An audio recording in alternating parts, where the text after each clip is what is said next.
Hi everyone, it's Kim from Fleece and Harmony, and this is episode 125 of our Knitting and Crochet podcast. And if you're watching this on the day that it's published, it's July 7th, 2023. And it's called a Knitting and Crochet podcast, but I think that this episode can be called the Knitting and Crochet and Felting, Needle Felting, and Hand Spinning, and whatever else we were doing in this last 2 weeks podcast, because we've got a lot of variety of different projects and everything to show this week. So I'll just do a quick run through. If you're new here, welcome to our podcast. We're recording in our yarn store, which is in our woolen mill that's on our sheep farm in Belfast, Prince Edward Island. And in the podcast, we talk about knitting and crochet. We talk about what's happening in the mill. We talk a little bit about the farm, and we actually have sheep on our farm. So we talk about the adventures with our sheep and our horses and wherever else our conversation takes us. So we always start with the farm update. And this week in the farm update, we have to say the last time we were here, the sheep had just been shorn. And it's a good thing because it's been raining almost every day for 2 weeks, with the exception of 1 or 2 days. And I can just imagine they'd be soaking wet with all of that wool still on them. So they're out there in the rain, actually enjoying it. They're going all through the fields and everything, and they have access to the barn, but they're outside in the rain. But man, we've had a lot of rain. And if you visited PEI before, the soil here has a lot of clay, and it's very, very soft soil. So when the rain gets in it, it kind of soaks in and it creates chocolate pudding. So luckily the grass, it's not like mud season in the early spring or the late fall. The grass is very lush, so it's kind of holding things together, but it's really, really wet. Last time we were here, we were talking about the forest fires and the risk of fires. We don't have to worry about that anymore because everything is soaked. And we'll talk a little bit about it in the segment with Simone, but some farmers were probably getting a little bit worried. The farmer that has planted our front field is actually, he's got soybeans there. They look like they're going fine because they're growing every day. It looks like they grew another 2 inches. But the biggest crop might be going to be mushrooms because it's so damp. Anyway, everybody's great. The sheep are all good, and the horses are fine. My little cat M is hardly a kitten anymore. She's growing really quickly. She's making it very difficult to knit because she loves to play with my knitting. I'll talk a little bit about that when we're talking to Betsy. But other than that, things are just rolling along on the farm. Our house renovation is still going very slowly. Ken is actually painting, he finished painting all of the walls in the renovated half of the house, but now he started on painting, we're having custom cabinets made for the kitchen, and Ken has been painting those and getting ready or waiting for the doors to come for the kitchen cabinet. So we're making progress. But it is slow. It's really anybody that's in construction on Prince Edward Island is still really busy. There's lots of construction that still needs to be completed after all of the damage from Fiona. It's pretty, it's been 10 months now, or 9 months since that happened, and people still haven't caught up with all of the constructions that's needed. So that's about all that's happening on the farm. At this point, I would like to remind you to subscribe to the video if you enjoy this podcast. We also have a newsletter, and our newsletter goes out every Friday at 2:30 every week. So the podcast goes once every 2 weeks, but the newsletter is an every week thing. So there's always something special usually in the newsletter for people that are subscribers to the newsletter. And if you subscribe to the YouTube channel, be sure to hit your notifications so you know when we have launched a new video, which also happens every 2 weeks, and we release it at 2:30 Atlantic time. So I just want to talk a little bit about the shop and things that are happening in the shop this week. So before I get to the proper shop update, I wanted to talk about a little event that Rowan is having. They're doing a knit along called Festive in July. So it's a really cute idea. So they're talking about projects that for the festive season in July, and it makes sense because everybody wants to knit things for the holiday season, but you actually do have to start in July or August to have the things knit that you want to use during the holiday season. So Rowan is providing a knit along. There is there's quite a package that they sent the retailers. So for those that don't know, Fleece and Harmony is actually a Rowan flagship store for Canada. And the knit along part is going to be a blanket, and it's been designed by Martin Story, and it's called the Midwinter Blanket. And that knit along will start on July 26th. So I'll put some information on the description below, a little bit more information about what's happening with that knit along. So the introduction of the knit along will start on July 26th. If you join, you can get the pattern from the Rowan website, and I'll provide all of the information for that. And the blanket is knit in felted tweed. So I think I'm going to do some little, I'm not going to really do kits, but I'm going to list the colors that are for the two different variations of the blanket. There's a colorful one, and then there's a tonal one. And I'll list the yarn requirements for that on the website. And I will offer a 10% discount on the yarn for people that are buying the yarn needed to do this blanket.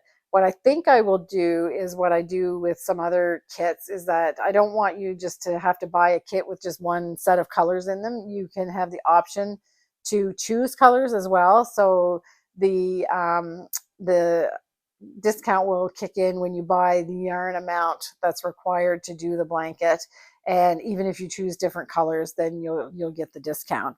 And there's different things, events that are happening through the knit along. So there's going to be live sessions with Rowan, and you get pattern releases during different weeks. But I'll describe a little bit more in the newsletter and on the website so that you have the information.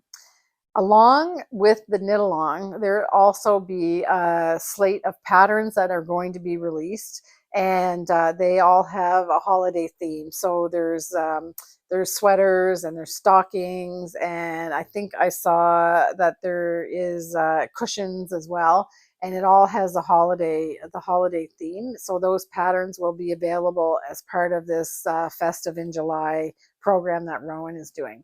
So I'm hoping that some of you will want to take part in that because it sounds really cool. And the midwinter blanket is beautiful. And I can tell you that making a blanket out of felted tweed is really, it's a lovely project. And when it's finished, the blankets are beautiful and have a nice weight to them, but without being too heavy, and just really, really cozy. Because of course I've been doing my crochet wallflower blanket in felted tweed. So I hope you'll be interested in that. And it's just a fun way to get into the kind of a pre-knitting season project to get going, and you'll have your holiday knitting done not at the last minute. You'll have that well planned and be able to take your time and enjoy the process instead of being rushed to trying to get the festive knitting done at the last minute. And since we're talking about Christmas and holidays, we may as well keep going with that. So the Firefly Notes Advent calendar actually arrived. We got them a little bit early. So we had pre-sale for those in the last podcast, but I didn't actually have the calendar in stock. So now we have them, and we're still selling them. I am getting a second shipment later in the season, but for now I still have some of the advent calendars left from this first shipment that I have. And the theme for this year's advent calendar is fairies, the fairy world, and celestial bodies. And each little window has a stitch marker behind it. So there's actually 20 stitch markers and 5 progress keepers behind the windows. And all of these stitch markers were designed actually by the owner of Firefly Notes, who's Sandy, and she custom designed all of the stitch markers and progress keepers that are in this package, and it's just beautiful. And it will be so much fun to open each of these beautiful little windows during the Advent period. There's also, of course, Firefly Notes is famous for their enameled containers or notion tins. So there is actually a notion tin as well with the beautiful motif from the Firefly Notes. So I think there might be a little bit of a glare on it, so I hope you can see it. And these tins are just lovely. So once you have all of your stitch markers, you're able to put them in the tin, and they snap closed. They're really beautiful. So we have these as well. So you can purchase that now, and we're shipping them out. So if you've ordered them as the pre-sale, we're going to be shipping them a little bit early. So they're on their way. And the other thing I wanted to talk about is that I want to show you a Christmas ornament, a knitted Christmas ornament. This was a test knit that I did for a friend of ours, Joanne, who made this pattern. And I have it hanging in my shop. It did have like a little proper ornament cap on it, but somehow after being in the shop for a while, that piece is missing. But anyway, this was my test knit. Joanne did a fantastic job on this pattern, and it's stuffed with wool, but it actually really looks like an old-fashioned ornament. She got the shape down perfectly, and there's little beads on all the sides. So you're knitting, and then you're adding beads as you knit. And then she even did like a little crystal at the bottom. So she has made, lots of people had asked for the patterns. Every time somebody comes into the shop and sees it, they want to know if they can get the pattern. So Joanne has put together kits for to make this ornament. So in the kit, it comes in this beautiful packaging. So Joanne has made a little booklet, a full booklet with all of the instructions, and there's room for your project notes. She talks about the yarns. She's got all kinds of different information in here as well. And there's a little pocket in the book that has the chart for the pattern inside. She's really thought of everything. The kit comes in this little cotton bag, and you get everything that you need except for the needles to make the kit. So there's different colors. There's the yarn to knit the ornament, and this is the blue. And there's a gold one, like I showed, and there's a green one, and there's a red one as well. You also get a tube of all the beads that you need. And you can apply the beads in 2 different ways. You can use the crochet method, or you can use the method where you would string the beads onto the yarn before you knit. So in case you want to string the beads, she's actually included a beading needle inside the tube. So you have that in there, all the beads that you need. And you have the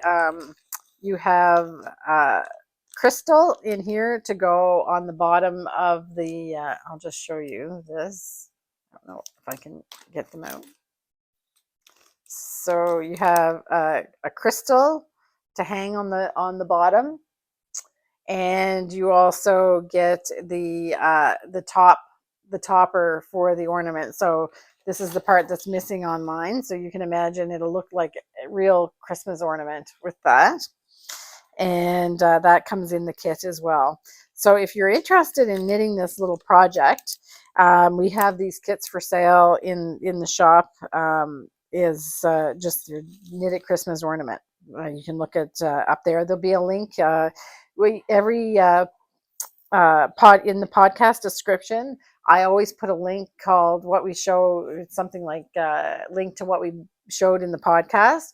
And if you click on that link in the description, it will take you directly to the shop where there's a collection that's been created for each podcast. So you're able to go in and find exactly what we've talked about. So these little kits have just arrived literally today. And like I said, there's a few different colors. There's blue, like I showed. There's gold, like the one that I made. And then there's also a green and a red version as well. So you can check that out, and I hope you like it. Also in the shop, I hear that the season 7 of Outlander is coming out, and or has already started to be released. And I have always carried Outlander knitting in my shop, but I just wanted to remind people that I do have this book in the shop. And if you like those kind of traditional style garments and hap shawls and things like that you've seen on the show, then this is a book that's been sanctioned by the Outlander series to knit some of the things that Claire and Jamie have worn in the program. So this is a really excellent book with different things in it, hap shawls, and there's some garments and accessories and things. So you can check that out on our website as well. And there's kind of a new book out. I don't have it in stock yet, but I've just ordered it. And it's Viking Knits, and I have just ordered that book, and it's a really, I'm going to show the picture. You're going to, with my tongue in my cheek, because the Vikings are coming. Woohoo. Anyway, here's the picture of the book. And in the book, I'll show a couple of the designs. There's some really, really great designs in this book. And the gentleman who is modeling the designs is actually the designer as well, and the knitter. So it's a pretty cool book. I first saw it, a friend of mine had it, and I first saw it, but I wasn't sure where to order it. But I did find out where the distributor is for this book. So that will be new in the shop this week as well. So you can check those things out in the shop. Well, we're going to go to talk with Betsy right now. So Betsy has finished another hat, and she's done a new felting project, which she wasn't even on the radar of the last episode. So we're going to take a look at that. And she's this close to finishing her Patti Wrap. So we're going to jump over to the segment with Betsy and see what she's been up to. Hi, Betsy. Hi, Kim. How are you? Came in nice and low today. Yeah, I came in low. Well, is that the residual cold that we've both been getting over? Yeah, I don't know. So yes, if we sound a little stuffy, it's because we're a little stuffy. Yeah. Yeah, it's my fault. Yeah. I've been telling everybody this. And I've literally not had a cold in 6 years, I don't think. Well, I can't say that, but well, I don't have kids, so yeah. And with staying away with everybody during the pandemic and everything, and I did test because the minute I got a sore throat, I was like, oh, okay. So anyway, but I'm not sure you've got it. Yeah, but we actually don't even work that close together. Really, no. This is the closest we sit in 2 weeks, probably. and Ken never got it. No, Simone got it. And my family's clear too. So yeah, so I don't know. Anyway, who knows? I felt really, really guilty. No, no, I told her not to bother. I don't worry about it anymore. No. I used to work with toddlers and babies all the time. I got over the idea of not getting sick a long time ago, because there's germs all the time. Yeah. So you get sick and you push through. Yeah, exactly. Although I have to say that I did do a little bit of complaining. It was almost like it was a man cold. Almost. I even went to bed at 7:30 one night. Oh, okay. It was a tiring one. I'll admit to that. Yeah, it kind of knocked you out. Yeah. Anyway, we're both on the mend. But nobody's going to accuse us of having high and squeaky voices. I don't think so. No. So anyway, I'm glad you're feeling better. Yes, you too. Yeah. All right. So what do we have to show? You've got a finished object. I got a couple of things going on. You've got a project that's right out in left field, literally. Yeah, I wore some inspiration to match. Oh, okay. So I've been doing a little felting. Yes. Okay. Which I've showed these before. This was kind of one of my first felting adventures with my sister last summer, about this time actually. Yes, that's right. And so then I had this like idea brewing for a long time. The question of, could I felt on denim? Mm-hmm. So I asked good old YouTube. Yeah. And she answered, yes, you can. Yes. So I have this ongoing, my name is Betsy, which most of you know, which I don't know, like if it's common to most of you. It's often used as a name for a cow.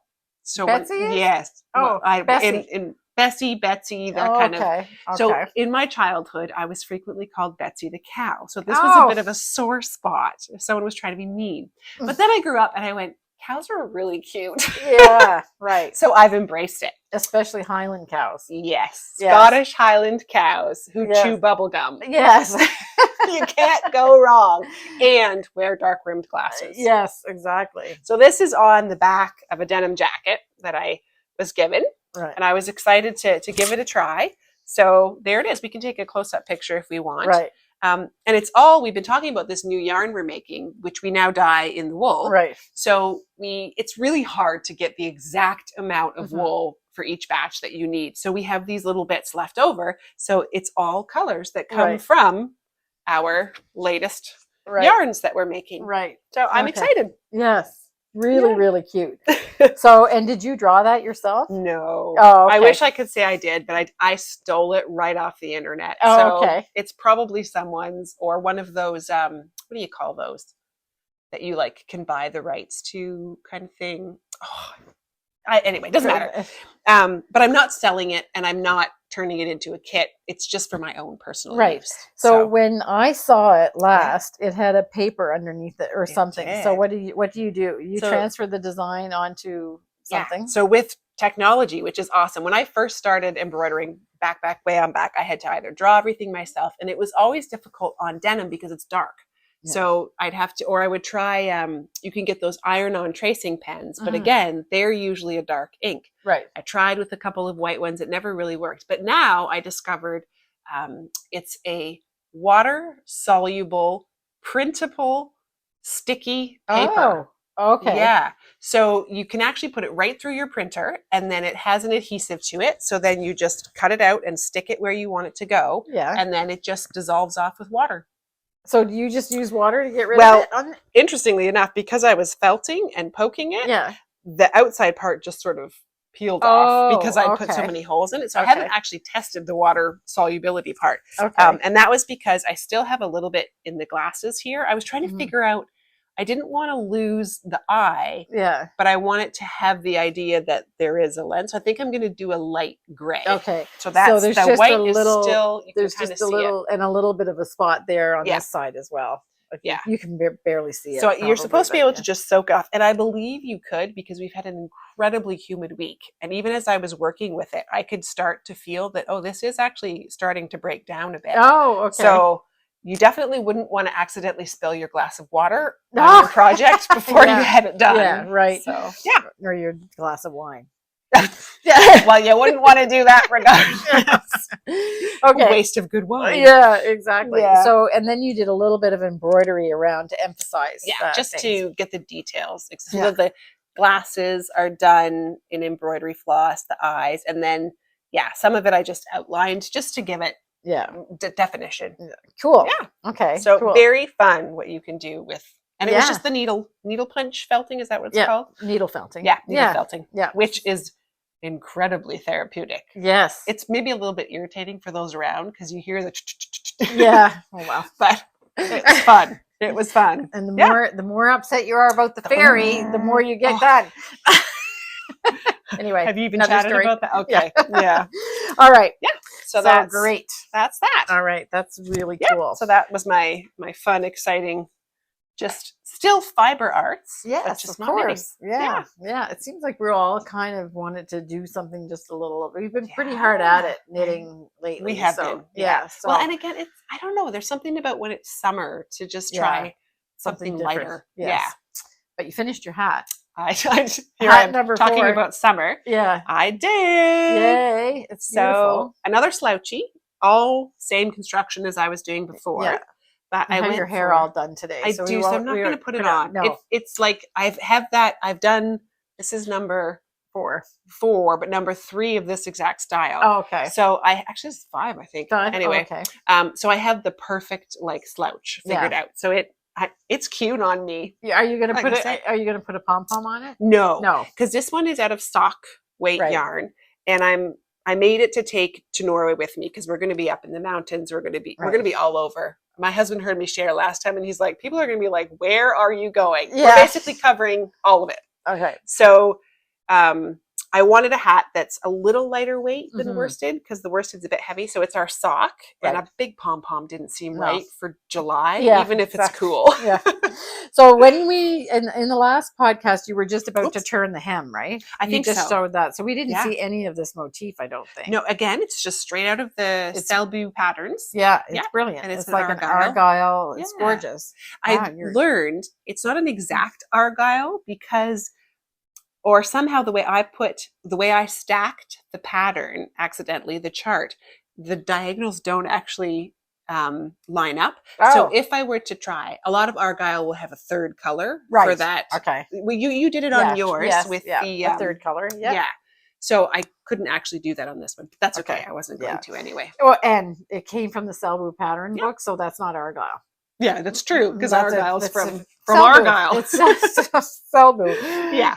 So, okay, it's lovely. Yeah. Really nice. And just to let you know, it's cherry slush with seagull in our point prim sock yarn. Yeah, beautiful. Which I really like for color work as well. It's a great weight for it. It makes it, I don't know, I would call it like early fall weight kind of. With the color work, it's definitely still warm. It's like double almost. Yeah. And I think you can now successfully call yourself an expert color work. It looks perfect. Thank you. And that motif would be if you were having tension problems or whatever, it would show up on that. It's perfect. Thank you. Yeah. Good job. Excellent. It is washed and blocked. I wasn't sure if it would dry because we've had such humid weather. Yeah. Oh my goodness. But it is. It's actually, that's wool. Really nice. Love wool. Because anything cotton in my house, I touch it these days and it feels damp. Oh, but yeah. Not wool. No, beautiful. Beautiful. Yeah. So, and you worked on the Patti Wrap. I did, but do you want to talk because sock yarn? Yes. So that's why I was just trying to see where we were. So you have another project that you're working on. Yes. Patti Wrap. Yep. Give a dog a bone. And but we've shown that before. So I have actually never knit a project with our point prim sock yarn.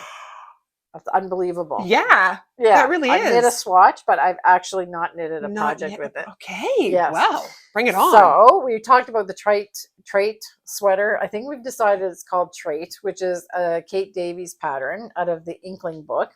And Simone had a version of that on last episode. So I decided that I would knit one out of point prim sock yarn held together with kid silkays. So then I had a dilemma because we have a limited color selection in point prim sock yarn, and the easy thing for me to do would have been to do rhubarb, which is red because I love red, or then the next best color would be amethyst brooch because it's purple. But I decided I had to do something completely different, and I love blue, but for some reason I haven't really knit anything that's blue. You have blue eyes. Just holding this yarn, I can see them starting to pop. It'll be great on you. Yeah. So we have sock yarn in Northumberland blue. Yeah. This is a newish color that we put in the mix probably a year ago or so. Yeah. So it's not something that was always in the selection. Right. And for people that if you get inspired to do color work with the sock yarn, this Northumberland blue is in the gradient with A Night Without Stars. That's right. So if you wanted to do like a low contrast sweater like I did with my Maya, this Northumberland blue with A Night Without Stars sock yarn would be beautiful. Yeah. But I chose Kid Silkays with 83 colors of Kid Silkays. It's not hard to find something that matches. I love this color. It is I don't know what the number is. It's $5.92 and it's called Heavenly. And I have been eyeing this for a couple projects, but I just never got around to doing it. So I'm going to put these two colors together. So it'll just be this a little bit lighter with some fuzz is how the effect is going to be. It's going to, we saw someone came in who had done that with with the rhubarb. And it really, like, it's amazing how all of a sudden, like, rich and elegant it becomes. Yes. So she used rhubarb with liqueur. Okay. So if anybody wants to look at that combination for Kid Silk Haze, the color was liqueur and it was rhubarb sock yarn. So I should get about the same effect. There was plenty of oohs and ahs that day when she came in with that sweater. It was amazing. The construction and the design of the sweater is actually fairly simple. Right. But put together, it just looks like something you could wear anywhere. Yes. Like, yeah, exactly. It's beautiful. So I had intended on casting this on before the podcast, just to say that I had it cast on, but honestly I was fooling around with my tune and ripping it out and starting it over again. And you're on the Tour de Fleece, yes exactly. And then I'm spinning every day for half an hour. And to be quite honest, with little baby M, who's not so much of a baby anymore, our kitten, it's kind of hard to knit. I have to say, I'm like, she's really very, she's not, it's not like Simone's cat that sits in your lap and lets you knit. She's like she's chewing the yarn. She actually chewed through my cotton. And I wasn't very happy. No, because that doesn't just splice back together. No. And then she runs and she takes a flying leap and she comes right. I'm sure she's great entertainment. Yeah, Ken finds it hilarious. Me not so much. And she's just a kitten, so I don't like to yell at her, but at the same time. So now I've gotten to the point where we live in an old house and I knit in the living room a lot. Do you knit behind closed doors? Yeah, I close the door to the living room, except the door doesn't quite latch, so she can push it open. So now I shove something behind the door. So I close the door and I shove something, and Ken tries to get in and he can't. He said, "Why do you have this barricade?" There is a latch, but it's on the outside. So if I got him to lock it, I'd be stuck. But then you'd be locked in. I'd be locked in. So anyway, okay, I'm talking way off topic now. Yeah, exactly. So this will be my Treit sweater by Kate Davies. I'm going to do the long sleeve version, and of course I'll do it hip length like I usually do. So there's everything. She's got modifications in the pattern that you can do it cropped with short sleeves or longer with long sleeves. So is it a bit of a boxier body to it? Yeah, if you can do it cropped. Yeah, she doesn't do a lot of waist shaping and stuff that I've noticed in the patterns that I've looked at. If it's got a crop modification, I highly doubt there's waist shaping. Yeah, exactly. And it's fine. Like even if it's straight, like my even dune that I did, that was straight. And it's fine. So, it's perfect. Yeah. So this is it. And just out of curiosity, with a sock and a kid silk held together, you're not up to a full worsted weight. No, it would be like a DK. DK. Yeah. Okay. So sock is fingering. Right. Add the lace and it would be like a DK. DK. Okay. Yeah. I really should. I haven't done this idea yet either. I'm always saying you can always hold kid silk with it. I've never actually done it either. It's something I need to do too. Yeah. I mean, we were really impressed with that sweater. I remember the feel of it. Yeah, I know. So you wanted to touch it. Yes. Yeah. So that's so that'll get cast on before the next podcast. And that'll be a beautiful, like, this is going to sound insulting, but winter time. Yeah. That will be winter time by the time you're done. Yeah, I know, maybe. But just like, I don't know, like a January cool, I don't know. But when you have this, so this has a little bit of a lacy top. I probably showed a picture. A little bit of a lacy top, this beautiful fabric. You can wear it. You'll be able to wear it anywhere. You could dress it up with a beautiful skirt, or you could. I mean, you could picture like pearls. You love pearls. Pearls. So it'd be great with jeans. Well, Rowan shows that all the time in their magazines, where they have these lovely ladies wearing like beautiful kid silk knitwear with these gorgeous skirts, which I would just, and I think Andrea from Fruity Knitting does that as well. Oh yeah. I don't know why I don't pair knitted sweaters. Well, I don't wear skirts all that often. Maybe Yeah. that's why. If I do, it's July, in which case I'm not wearing wool. Right. Okay. In fact, I don't think I have any skirts that fit me anymore. I'm going to buy some skirts, I think. Go for it. And it's like Sizzle. Although I will. Also, Sizzle, do all that? of her models, they're all wearing fancy like tulle, ballerina tulle skirts. Yeah, with sweaters. All right, it's time to dress up, Kim. Yeah, you and I think so. Yeah, really have to shave our legs. Oh no! Did that get TMI for them? All right, so that's it. Okay, so the Patti Wrap then. Oh yeah, that's right. I don't have anything else. I kind of blanked on it. So I really, really wanted to have it finished for you folks, and then I completely distracted myself with the felting. Okay. So it is now, because I just did 3 rows in the back. Well, you guys were recording with Simone. Okay. So I'm now 7 rows away from officially being completed. Yeah. But if you remember, I had said I don't love having leftover yarn. It's quite long. It's just going to keep going. It's like one of those magician. Yeah, it keeps going. Wow. So I had thought I would use up all the yarn, but I don't know. This is getting pretty long. So what I think I have to do is I keep trying it on and wrapping it. I know exactly how I like a wrap around my neck to fall, like where I want the ends to come. And I do have a long torso, so I can handle quite a bit of length. Yeah. So I haven't decided yet. I might just use up my favorite colors. Right. Because I just want more of them in here. So that, of course, would be this blue, the fuchsia. The fuchsia one. Is the peacock? Something like something. that. Yeah. The blue and the pink and this gray. I love those 3. Yeah. So yeah. So there it is.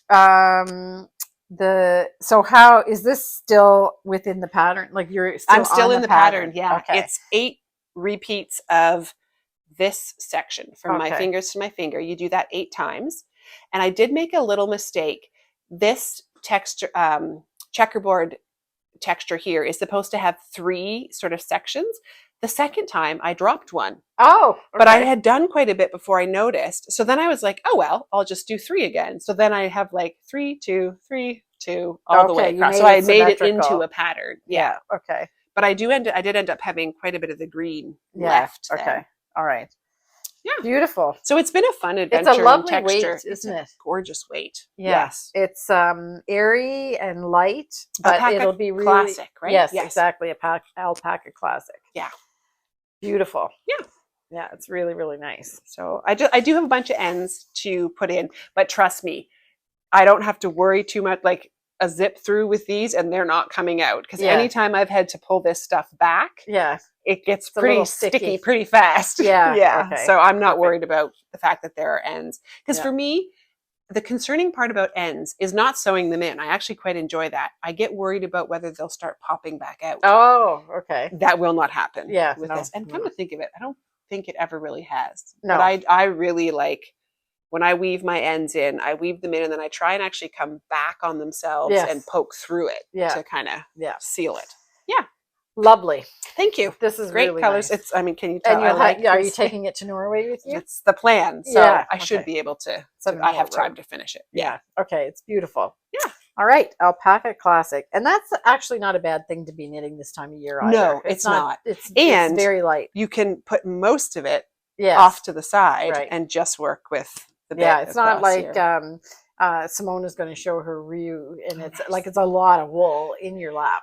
And you're working. Yeah, it's not a strip. It's exactly. a circular. Yes. Yeah. Okay. You have the whole thing. So this is not not that way at all. That, so good. Excellent. So that's that. And then I will be I have my crochet project, which I didn't bring, but like I'll be knitting project free. I'll have to come up with. So you're going to be where I was last week. Oh, I have plans. Yeah. So no worries about that. Yeah. So Betsy is working on her giraffe mosaic bag, but she didn't bring it this time because she hasn't done anything. I didn't do anything. I got distracted with that felting and So I will put a picture. Sure. And people can wait to see what she's going to do. The colors are different. If you haven't seen the previous episodes, it's going to look different than this, but this is what she's working on. Pretty cool.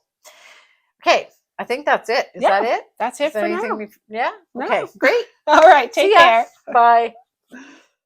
So she's really close on the Patti Wrap. So we'll see if she actually uses up the yarn or if she just goes with what she has.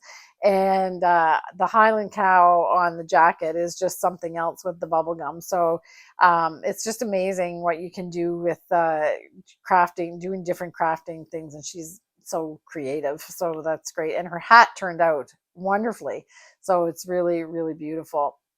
So now we're going to sit with Betsy and Simone, and we're going to talk about the In the Mill, which is this section we're talking about the new yarn that we're making.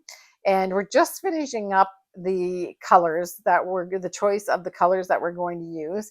We're not going to show the colors in this segment because we want to kind of unveil those all together, but we're going to talk about the process of how we're making the colors and what we've been finding out about how the way that we're making the yarn is affecting the colors.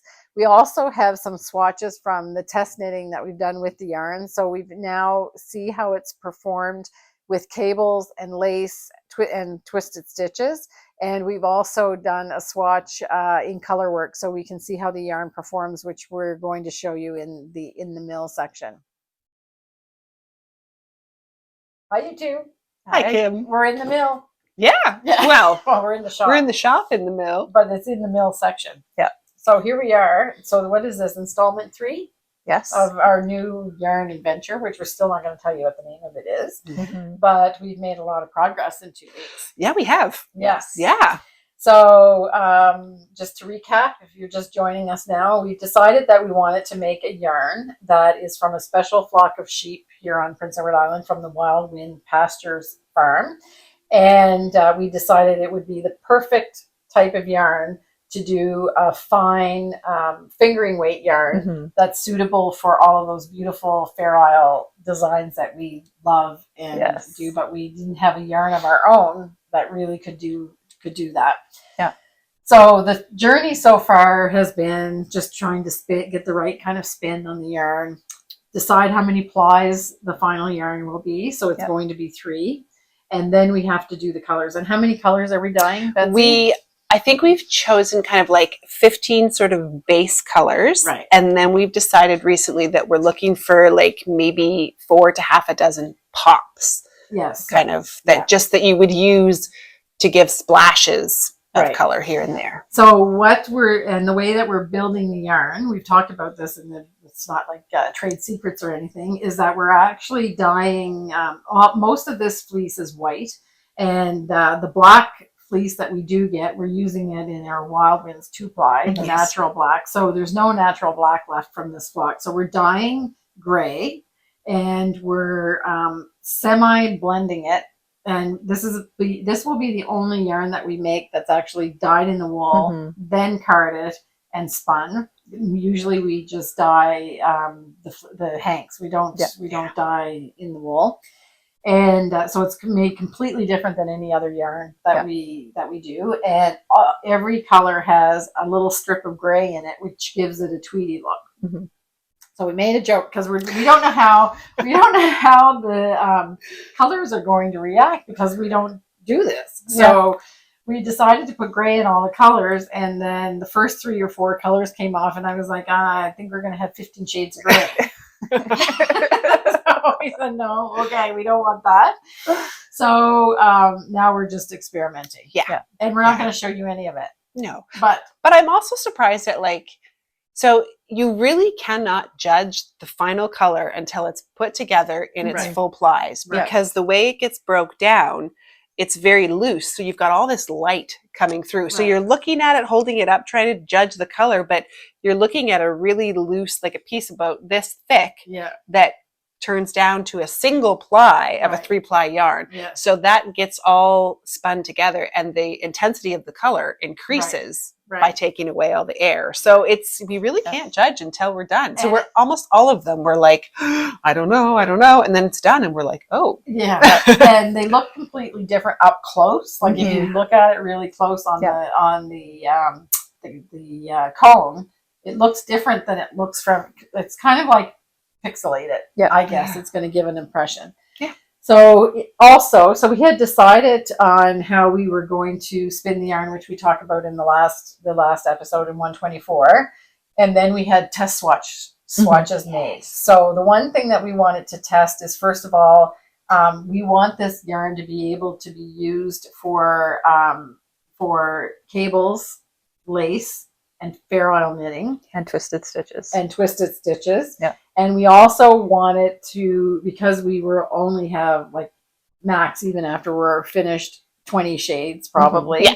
So we wanted a yarn that would play well with some of the other Shetland based yarns that are out there, in case there's colors that we don't have that you want for your project, so you can use ours. So it had to play well in that same playground. We're not asking much of it at all. No. So we had a very specific idea about what we wanted. Yeah. So Simone, you did a swatch. I did. For the texture. Yes. So we're going to take a picture of this close up. And you can just explain, this is actually a piece of knitting that's in a pattern. It is. Yeah. So this is just a swatch knit from the pattern Daffodil or Rianne by Marie Wallin. Right. It's Daffodil in her springtime book and Rianne in Cherish, Yeah. because she re-released the patterns. And it's an all-over textured cable lace twisted stitch sweater. And this is what the swatch looks like in our yarn. Yeah. I'm really happy with it. And especially with the twisted stitches. Yes. Yeah. So if it seems like we kind of know what we're doing. I think so. So it works with that. So the 3-ply, we talked about that a lot in the last episode. The 3-ply is round enough that it makes the cables still are quite poppy. Yep. The lace still works, and the twisted stitches are obvious. Yep. The one thing we said, though, when we looked at this, is that we think that it probably would have been even better if it was on a smaller needle size, right? Yeah. And I am going to do a little swatch with cables on a smaller needle. So what did you do that one on? 3.25. 3.25. So take it down even like so into taking 2.75? 2.75, 2.5. Yeah. Yeah. Okay. Thereabouts. And that should really make the cables pop. Jump. Yeah. Okay. So so this is for fine knitting. This is going to be for fine knitting, but you can see, what did you say, 3.25? Yes. So that's not bad. And it gives it like some flow and drape when you do it on the larger needle too. Yeah. And it's perfectly opaque. Like, it's not, you could totally wear it like this. It's just fine. So what do we think about the bloom? Because the last time we also talked about the bloom. It doesn't seem to bloom as much as the 2-ply. No, not quite. So that was the one other thing that we kind of wanted, but we were all kind of asking a lot. Yeah. And you can always do the whole good old trick of hold it with some kid silk haze. If you really want that haze look to it, you could do that and still not have a super thick yarn. No, that's right. Yeah. So it does have a little bit of bloom, but it's not like the Wild Winds 2-ply, right? And that makes sense for all the reasons we talked about in the last episode. Is that now you're plying, you're twisting the plies, and now you've got 3 plies wound around each other. It's just naturally tighter. Yeah. But I like that for cables and lace and color work, because then your details stay defined. Absolutely. So I think it's great. Yeah. Ooh, we got some flies. Yeah. So that's that. Yep. Then Joanne, a friend of the store, knit a swatch, and she used a yarn from Shetland with it because we didn't have the colors all done yet. Yeah, right. And so she did color work. And this pattern is actually out of the Selbu mitten pattern that she did, the motif. Good. And I'll do a picture, a close-up picture. Yeah. And it's seamless. Yeah. It's beautiful. You wouldn't know that was a different yarn at all. So the yarn that she used is a 2-ply. And in fact, I think it might just be a shade thicker. I think Just it is a too. little bit. Looking at your end hanging out here. Yeah, it's just a shade thicker. Just a little bit. bit. If you want those fine Fair Isle, we've got you covered. Yeah. Because it's actually just a tiny bit finer. Yeah. And the motif shows up perfectly. Yeah. So, yeah, great. So the next step is to finish the colors. Yep. Yes. Then Betsy goes to Norway for 2 weeks, and so we'll just see we won't be What doing happens. anything Yeah. like that. I Yeah. have a little bit of Yeah. homework to do. Yeah. Well, there's So a few busy. left to be spun still. So they're dyed, but they Yeah. have to be spun and put together. Then we want to like lay them all out, have a look Right. kind of at our base palette and see if we see something that's really standing out, not melding well, Mhm. or if we go, there's a hole, we need Yeah. this or Yeah. that to fill that Yeah. in. So that'll be the yeah. final step, really. Yes. Yeah. And then we'll be able to launch the yarn. Yes. So we're winding down to but we'll have a 2-week break while Betsy Just to goes keep you in suspense. Yeah. So while Betsy goes to Norway and checks out all the yarny muffin. goodness there. Yeah.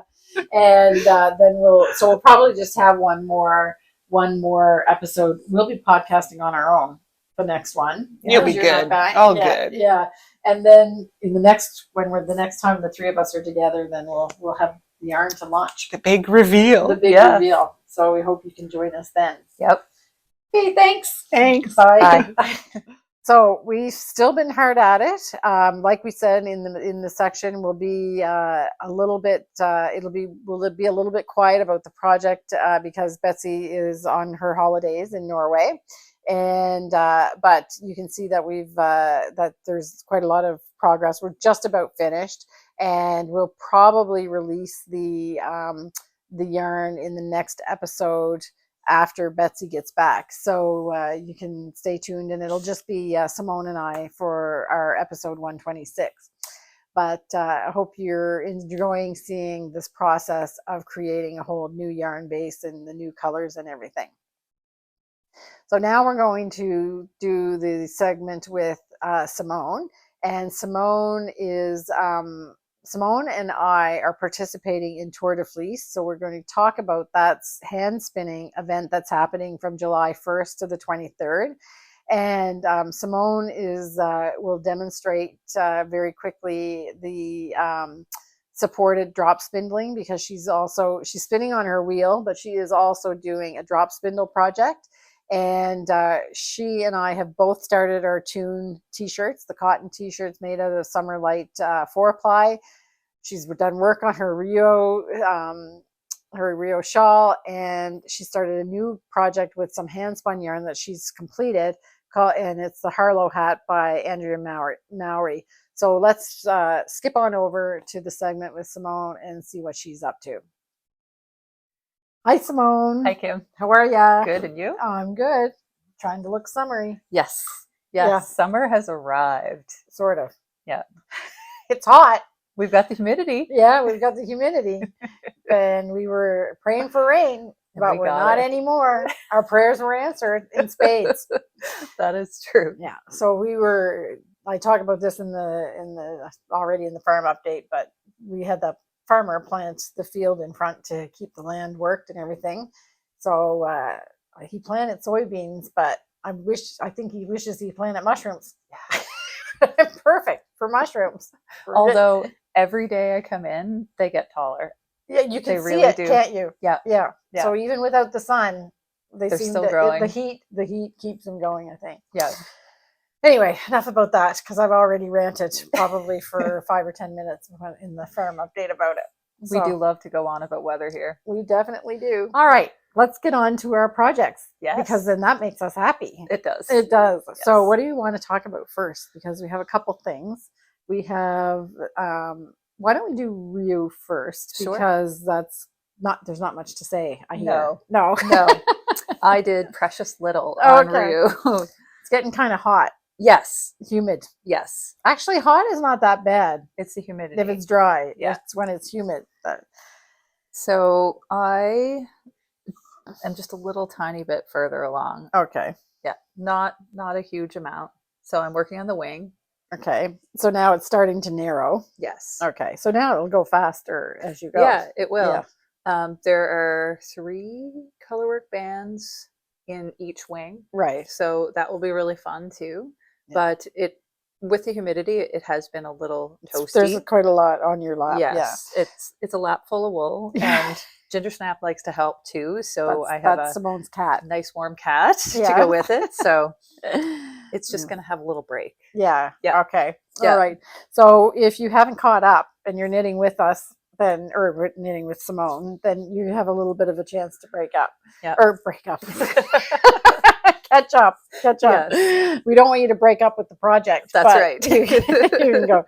And so then, am I right? There's some things to still be finished here, but these are going to narrow yes as it goes down. So you're not really it's not like Sleeve Island, because you're going to go. There's lots of fun things that are happening on the wings, and Right. then the very final piece of the puzzle is the knitted on lace edging. Right. That goes all the way around everything. Oh yeah. Okay. Yes. I forgot about that. Yes. So that's exciting. that'll be sort of like my lace edging when I got to that point on my floral striped shawl. I really do love a nice knitted on lace edging. I know. It is really nice. It's so satisfying somehow. It is. Yeah. Because you just see the edge finishing up as you go. Right. And I don't know, lace is delicate and beautiful. Yes. Yeah. But you're a little ways from that yet. Yeah, a lot of ways. Yeah. A lot of ways. All right. So like I said, if you bought the kit and you are knitting along with Simone, now you've got a little bit of a break. Yes, you can catch up. Yeah. Okay. And then the next thing you have, so you've finished your other projects. You don't really have any other unfinished project except for a new one that you started. Yes. Okay. Yeah. So let's talk about that. Actually, I have two new ones, but we'll talk about Tune. Okay. Yeah. So I'll show my Tune at the same time then. Yeah. So Kim and I both started Tune. Right. And I'm just going to show my colors because I'm not going to put up my so this is Tune out of the Summer Treasures book, which we sold out of, but I've just ordered more. So they're not back in inventory yet, but as soon as I get the invoice and I have confirmation that they're shipping, then I'll put them back in stock, and maybe I'll do a little post on Instagram to say that they're back in stock. So you're using Anchor Gray, I think is the gray. I think so. Yeah, Anchor Gray and Pickle. Yeah. Yep. So, and I'm laughing because you won't be able to see it, but you're going to know why I'm laughing. There's sparkle everywhere. It's like glitter. And we're going to tell you why. Yes. We've been picking it all day off of everything. Okay. So I'm using Blossom and Navy ink, and this is Rowan Summer Light 4-ply. Yeah. And Simone is doing Anchor Gray and Pickle. And it's lovely. Yeah, I'm really happy with it. It's got nice drape to it. Yes. The edge is curling a little bit right now, but I think that'll block. So you did the edge as it is in the pattern, which is 4 rows of garter stitch. Right. Right. I changed it. So, if you've been watching for a while, you know that I'm not a big fan of the rolling edges. Yes. So I wanted to do a proper edge. Mm-hmm. So there's I have a little bit of a problem. I'm going to talk about mine. Mine is kind of a long story. That's okay. For a small project, a small, easy project. So you've just gone right by the pattern. No, I haven't. Oh, okay. The pattern calls for increases. Yes. And I just decided that I wanted just a straight kind of sleeveless top, because I figure it's drapey enough that it will kind of go with your body shape. Right. So I just went with the maximum amount of stitches for the bust. Okay. And started knitting. So you cast on the maximum amount already without doing any increasing. Okay, so that's smart. Yeah. That's what I should have done. But I'm not starting it again. I've already started it twice. So that's your modification. That's my modification. Looked at the bust measurement, the size, pattern size for the bust measurement you wanted, and then cast on that number of stitches. Yeah. And I also didn't get gauge for the size that I wanted. So I was going to go for the second size. And my gauge was a little bit too big, so I went down to the first size. Okay. And I'm happy with that. Okay. And are you using the prescribed needles? size, or did you change the needle size to change your gauge? I changed the needle size too. Okay, So so I'm at your 3.0 millimeter. okay, and your gauge is bigger, but Yeah. you're okay. You made accommodation for that. Yeah. Okay. Yeah. So I did my gauge swatch. I like the fabric, and I just went with the appropriate size for that fabric. Right. Yeah. Okay. So I'm going to explain the hot mess I have. Okay. So I had not quite that much done, but I was getting up there. And what happened to me was that I always tighten up the gauge on summer light projects, either the DK or the 4-ply, because I like the fabric to be just a little bit denser. Right. So the issue that I had here with this is that I wasn't on gauge at all. My gauge was a lot bigger, and but after I had already started knitting, so I had my 4 rows of garter stitch, and I started knitting it, and then I thought I should take this opportunity with a simple pattern to learn something. So I dug out the knitting bag of tricks from Patti Lyons, and I actually went to school about how you should be tensioning your yarn against your needle and everything. And I thought, what difference could it be? I know I'm out of the gauge, but I'm sure it's not going to be that tight. And I'm actually using a 2.75. Okay.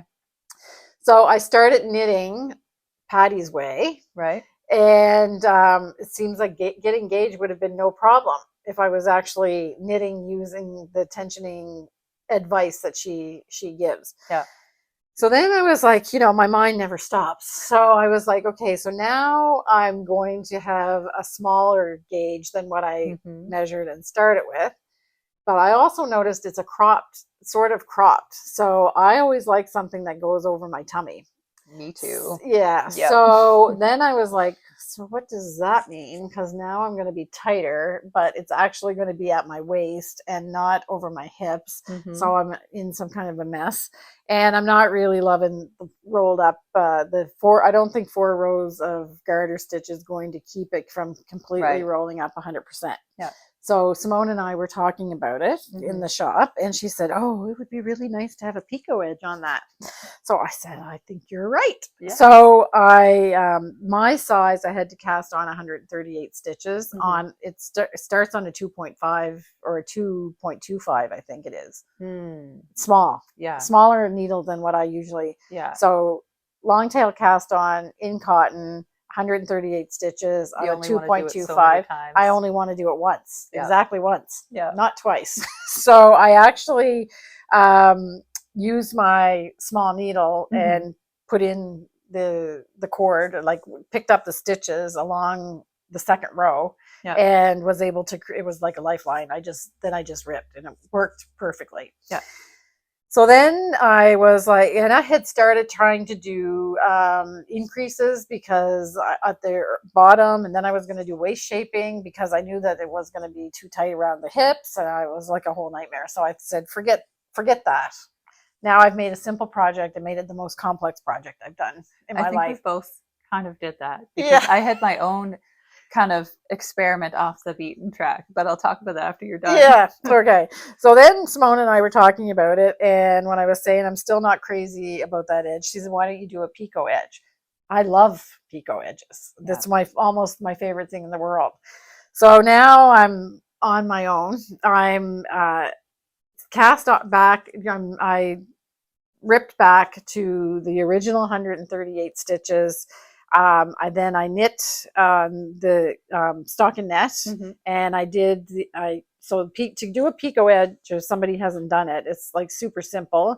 You on the row where you think you've got enough of the bottom part that you're going to turn up, then you you yarn over and knit 2 together all the way along the row, right? And then the next row you just knit, and you end up with little eyelets like this. And when you turn up so little eyelets, I don't know if you, here, I'll do it this way. The producer is going to say if you can see it, sort of. I'll take a picture.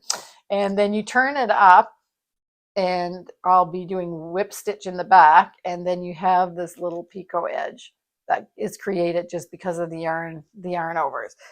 So now I have that.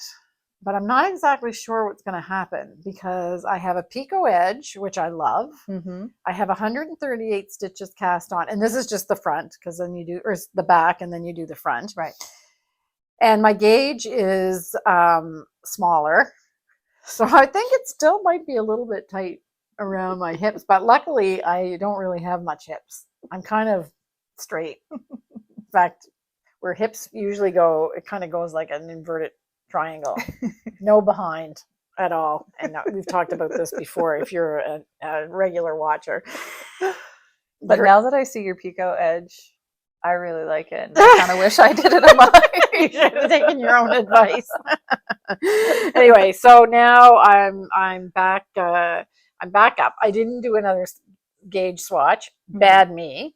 So I've knit enough that I actually checked my gauge last night, and I mean it's not washed and blocked, Right. but now my gauge is tighter. Oh no! But it'll still be okay because I've knit enough Rowan patterns now. They tend to be a little bit roomy on me. So even though, and I always say I'm a 41, but I'm actually a 40. Yeah. And with the gauge that I get now, it's not going to come to 41. It's going to be 39 and a half or something like that. Really so close. it's just like it'll be just like a little bit of negative ease over the bust. So I think I'm fine. I'm going with it anyway. Yeah. And I mean, chances are you can even block it and it'll. Yeah. I don't like to do that because then it eventually goes back anyway. But, and you know, people might be thinking, don't worry because cotton stretches, but this Summerlight DK actually doesn't really stretch. It relaxes a little tiny bit, but it really doesn't stretch, which is what I like about it. Especially when you have a garment that's seamed on the sides. Yes, exactly. And people will ask if you could do it in the round, and absolutely it would be no problem to do it in the round, but I wouldn't recommend it. Yeah, because it's going to grow on you. Yeah, you have the seaming actually gives you structure in these Rowan garments with Summerlight DK. Yeah. So now what did you... I decided to get adventurous with mine and ended up ripping back a whole lot too because for some reason I decided that I didn't feel like purling. So I decided that I was going to like learn to knit back across because, you know, it was... People say you can do that. Yeah, I think it was in one of the Fruity Knitting podcasts where Andrea interviewed someone and they knit forwards and backwards. So it's just back, forth, back, forth. So I thought, let's try it. And I tried it and I was getting along great, but my gauge went bonkers. So cotton is not the right material. It's not forgiving that way. Yeah. Okay. I think wool would have been fine, but cotton not so much. Yeah. So I ended up ripping all that fun stuff. Okay. And then purling. And I mean, I'm not adverse to purling at all. I just decided that I wanted to try something new. Yeah. And it's the perfect project to try something new on because it is like dead easy. Yeah. I mean, it's not like, except if you're us. Want to try to mess around. If we would just be happy with just doing what it tells us to do, and we both know how to follow instructions, so that wouldn't really be a problem. It would be dead easy. But maybe we have a problem with being told what to do. Yeah, or maybe we just like to complicate our lives by possible. The projects we choose. And if we don't choose a project that's going to complicate our lives, we just make it complicated. That's true. Yeah. Yep. Anyway, so it is beautiful. Yeah. And I mean, I don't know. I can't touch your fabric. Yeah. Yeah, I like that. Is yours a little bit looser? It is. Yeah, tiny bit. Yeah. So my gauge is, I've never been able to get this like tight to a gauge. The gauge is, what is it? Is it 30 stitches or 28 stitches you're supposed to have? I think it might be 28. I think it's 28. And I'm actually getting 30. Yeah. Or 29 and a half. Okay. So that's why it's tightening up, but I'm fine with that. I'm pretty sure it's going to be fine. If not, I'll just have to stop eating those peppermint licorice candies for a couple of weeks and it'll be fine. They're so good. Yeah. Thank you, Simone, for bringing those to the shop. Okay. Now we're all I could even smell them on Betsy's breath this morning. I could smell that licorice. And what we're talking about is kind of like they're made by a company called Kerrs here. And there's every old lady in the Maritimes eats Scotch mints. So I don't know if that's a thing anywhere else, but every grandmother has Scotch mints in her purse wrapped in Kleenex usually. Yeah. So and carrying them around.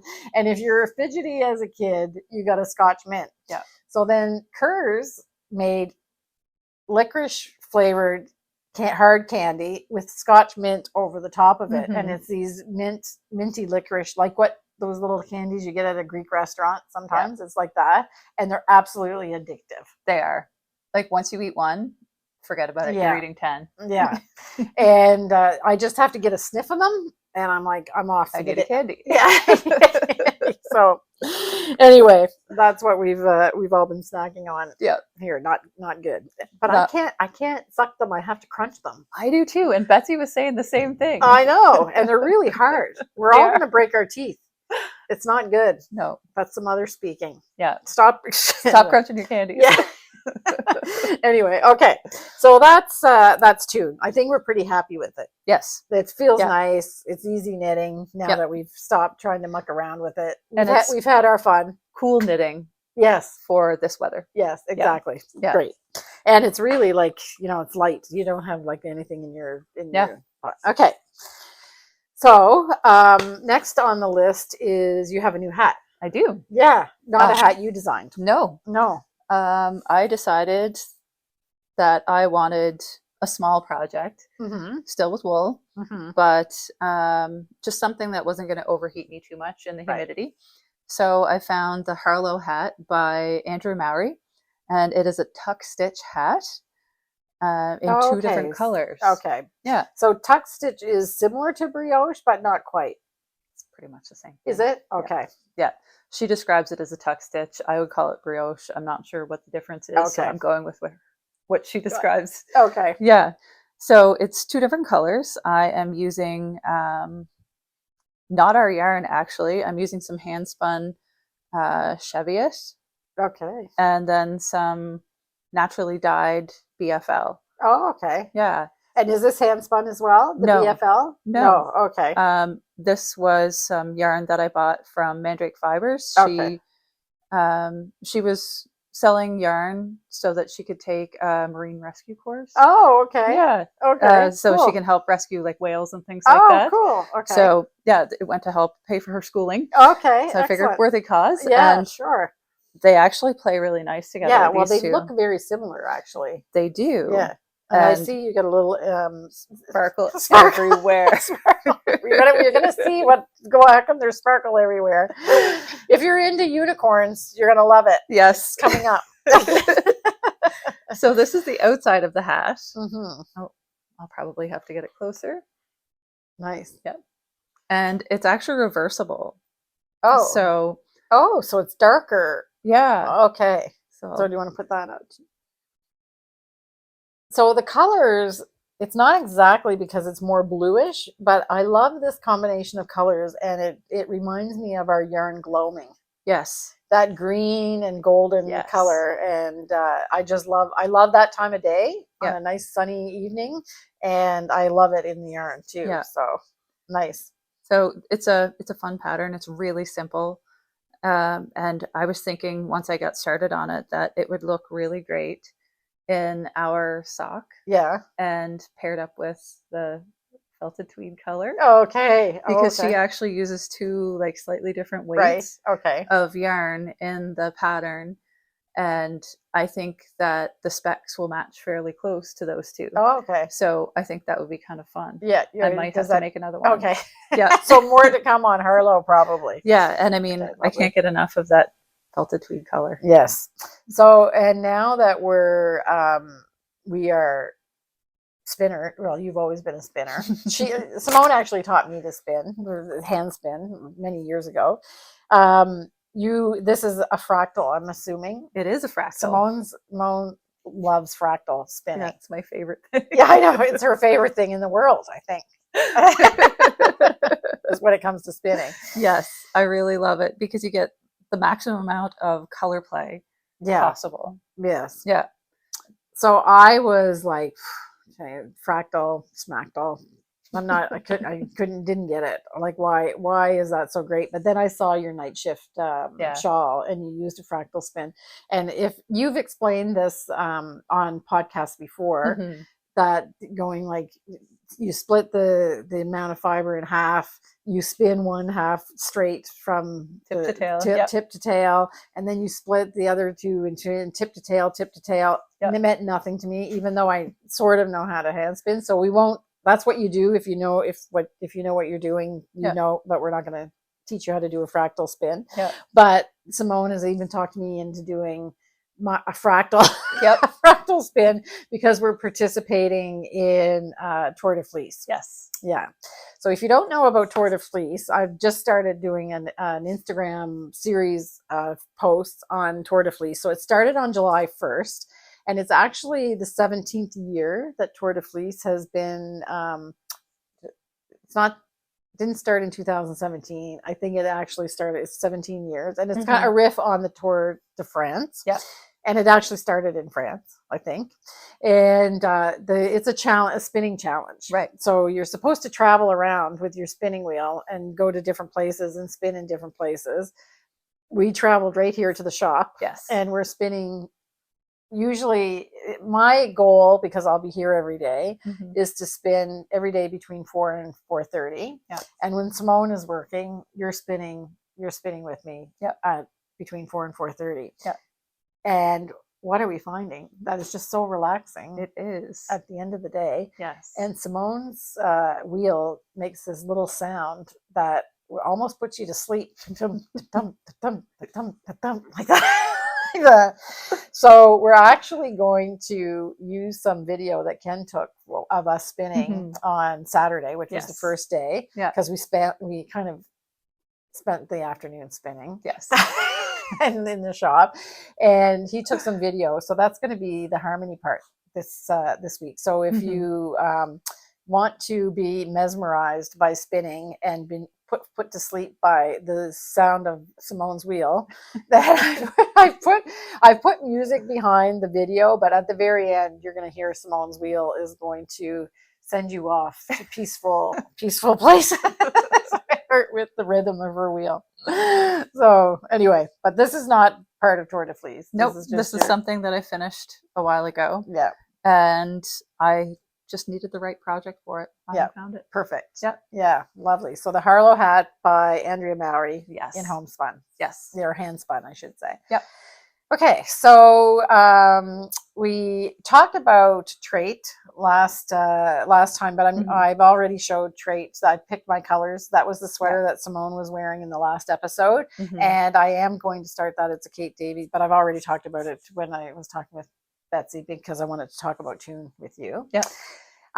So I don't think there's nothing else on your table except for your hand spun. And yours. Yes, and mine. Yeah. So we did the segue already into Tour de Fleece. So I could pretend that I've already spun this.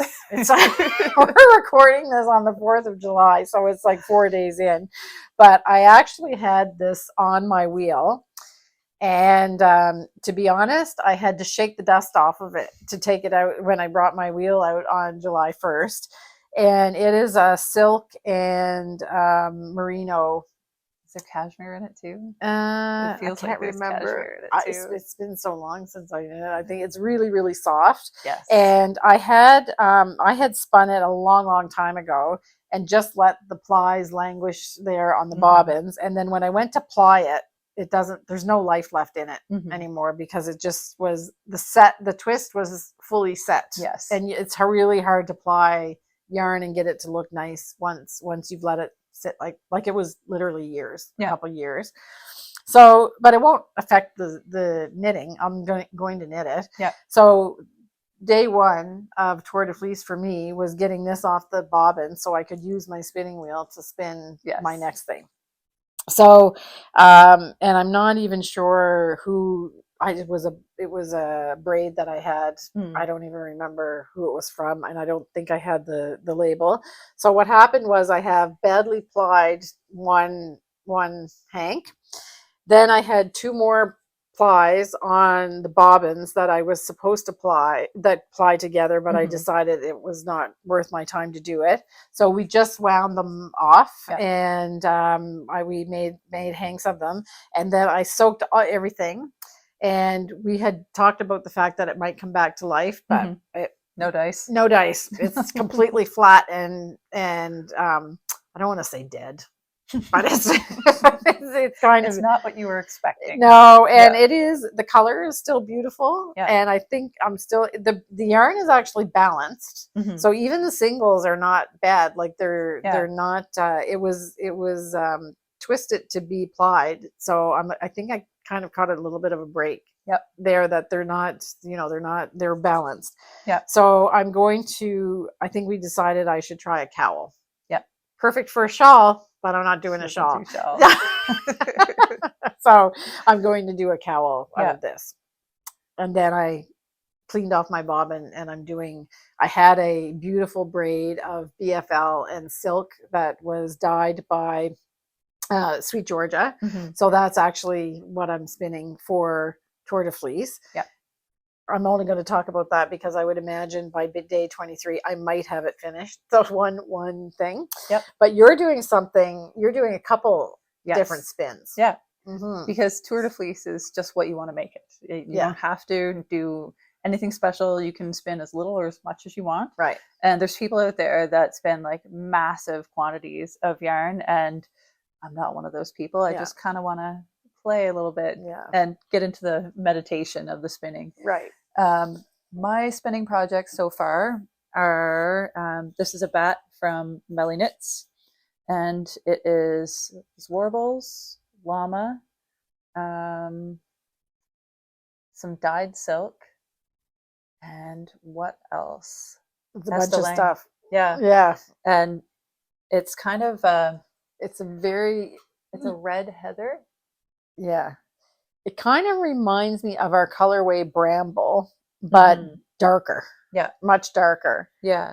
And there's like those little pops of red that I'm really enjoying. So I finished spinning the first half of the bat. Right. And I started on the second. So you spin, I just want to talk about your bobbin for a second. Okay. Because I love the look of it.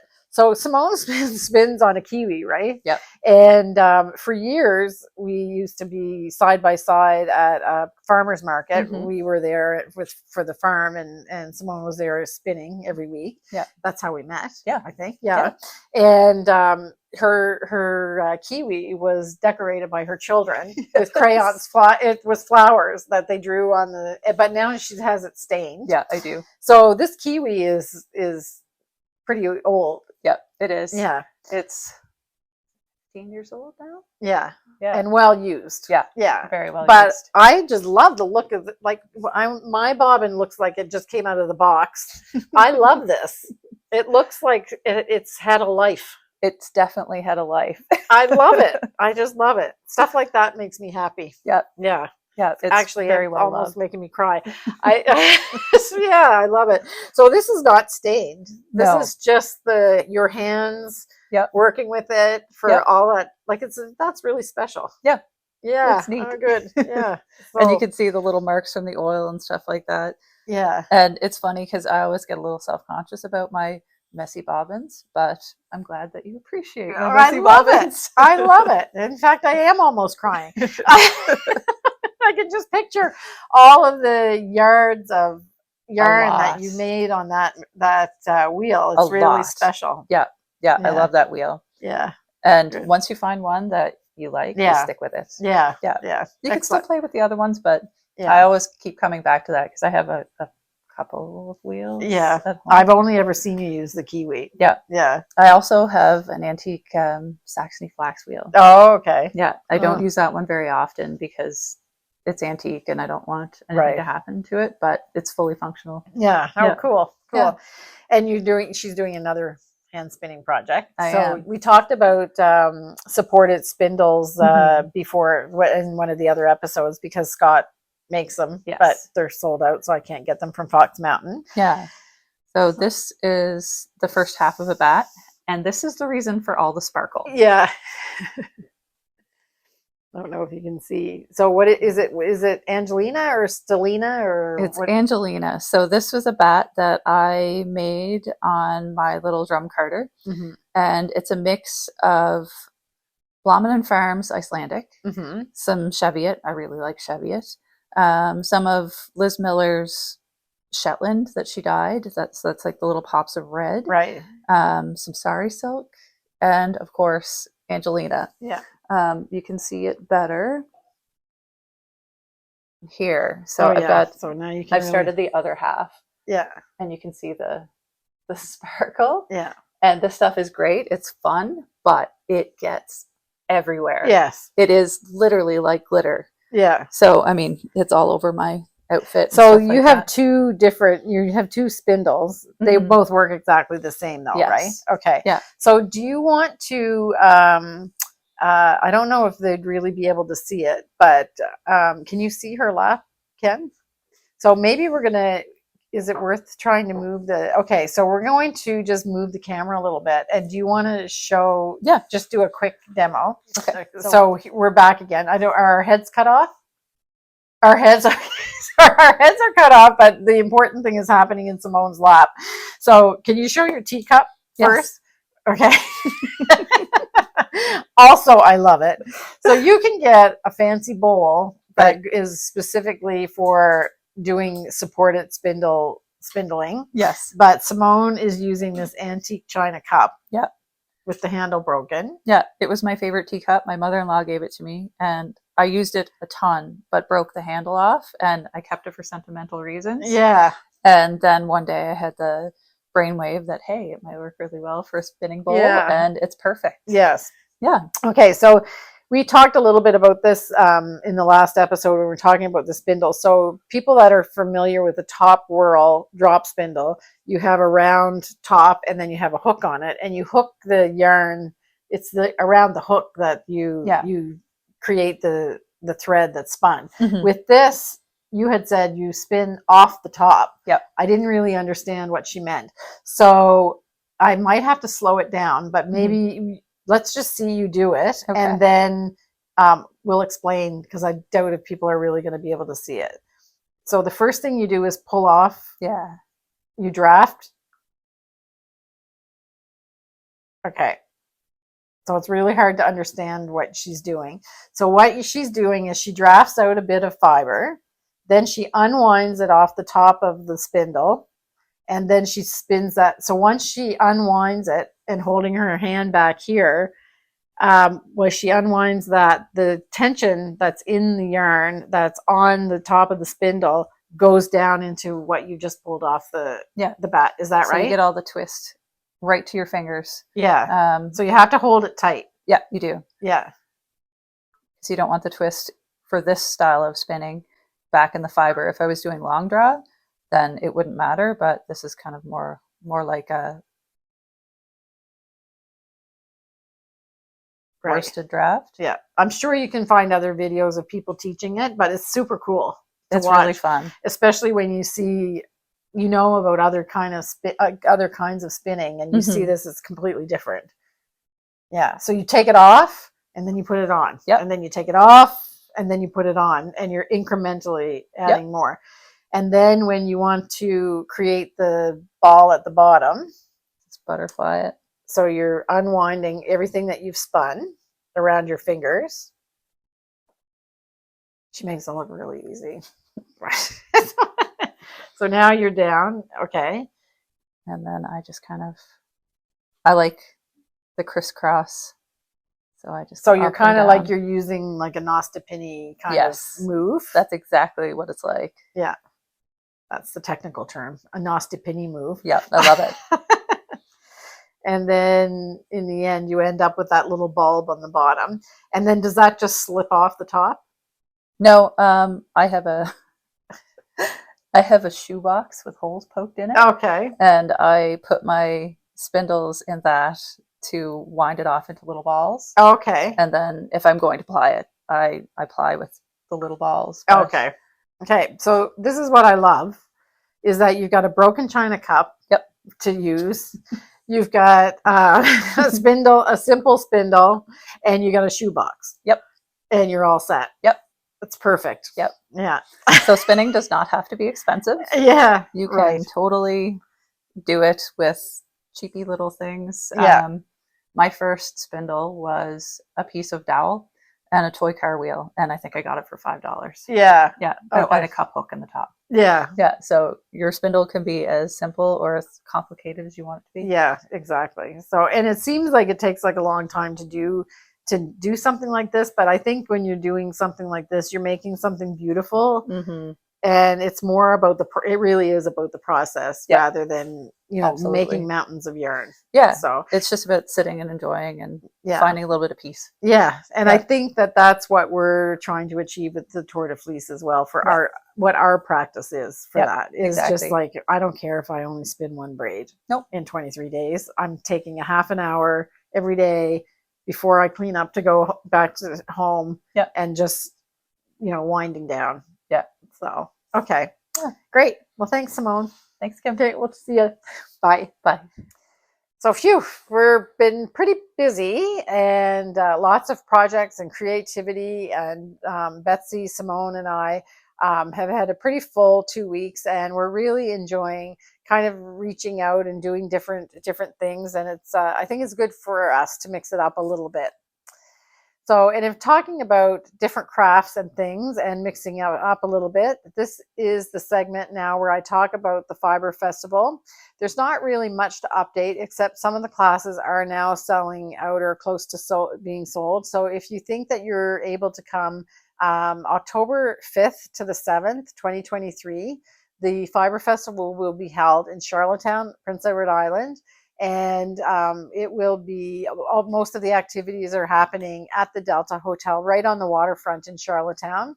And there is an event on the Friday night called the Harbor Hullabaloo, which is going to be an evening cultural event with stories and food and music from Prince Edward Island. And as I mentioned before in other episodes, that there will be knit, sip, and stitch lounge in the hotel as well for community and camaraderie with knitters if you're not interested in doing any of the formal evening entertainment. And like I said in previous episodes as well, there's 57 workshops, and we have 36 vendors right now that have signed up. And we have a great marketplace. We're also going to do a rug hooking display and exhibition during the Fibre Festival as well. So I hope you can come and join us October 5th to the 7th, 2023. So, phew, that's the end of the podcast, I think. So this is the point where I wish that you all have a wonderful and joyous 2 weeks, and that your crafting brings you joy and pleasure. And we're going to have a harmony part where Simone and I are doing our hand spinning, and you can just watch the rhythm of our wheels, and you're going to hear a little bit of Simone's wheel makes this beautiful soothing sound, and that's at the end of the harmony part. So enjoy the harmony part, relax, check out some hand spinning, and I hope you have a wonderful 2 weeks, and we'll see you the next time. Bye.